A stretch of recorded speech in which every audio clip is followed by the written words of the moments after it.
Episode 3, The World We Inherited. Welcome back. This is Episode 3 in our series on the forces shaping Canada and the Western world.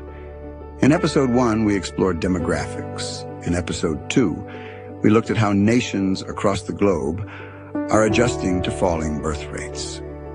Today, we turn to geopolitics and examine how the modern world order was built in the aftermath of the Second World War.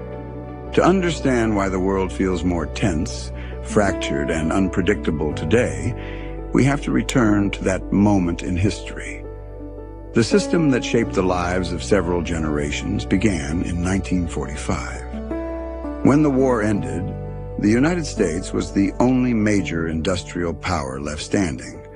Europe was devastated. Japan had been flattened. The Soviet Union survived, but at an unimaginable cost. The United States alone had the factories, the manpower, the resources, the capital, and the technological capability to rebuild the global economy. They were the only nation able to design a new system.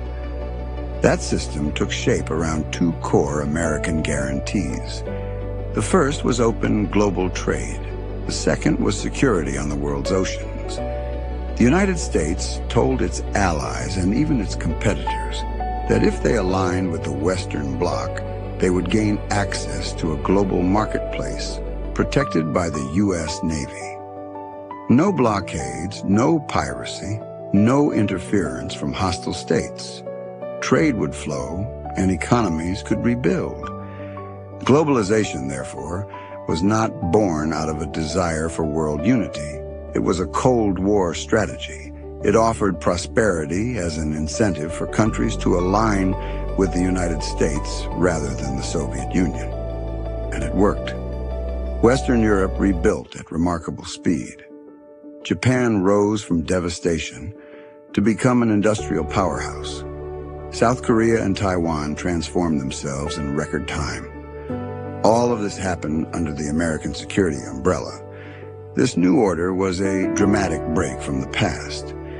Before World War II, empires dominated world commerce. Britain protected British trade, France protected French trade, and Japan protected Japanese trade. The United States changed the model completely. It offered protection even to nations that competed with American industry. Nothing like this had ever existed. It produced the most open and cooperative global economy in human history. This is the world most of us grew up in, a world of relative stability, predictable trade routes, and secure oceans. It enabled global manufacturing, global supply chains, and decades of economic expansion. It also allowed countries with declining birth rates to keep growing by importing labor indirectly through foreign-made goods rather than through immigration alone. But today, that system is no longer holding together in the same way. Two major shifts altered the global landscape. First, the Cold War ended. With the Soviet Union gone, the strategic reason for the United States to police the oceans for free largely disappeared. The incentive that held the system in place was no longer there. Second, demographics began to shift worldwide. Aging populations and shrinking workforces pushed countries inward. Domestic security and economic stability became more important than global cooperation. Globalization began to slow.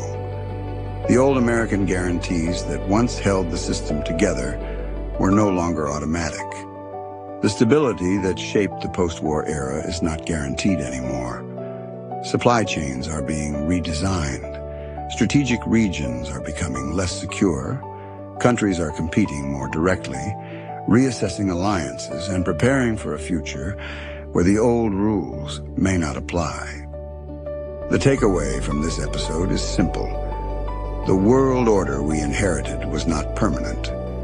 It was built for a specific time, to solve a specific problem, and it functioned for nearly 80 years. But the forces that created it are gone.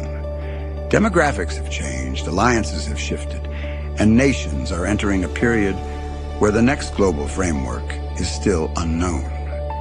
This has been episode 3 of our series on global change.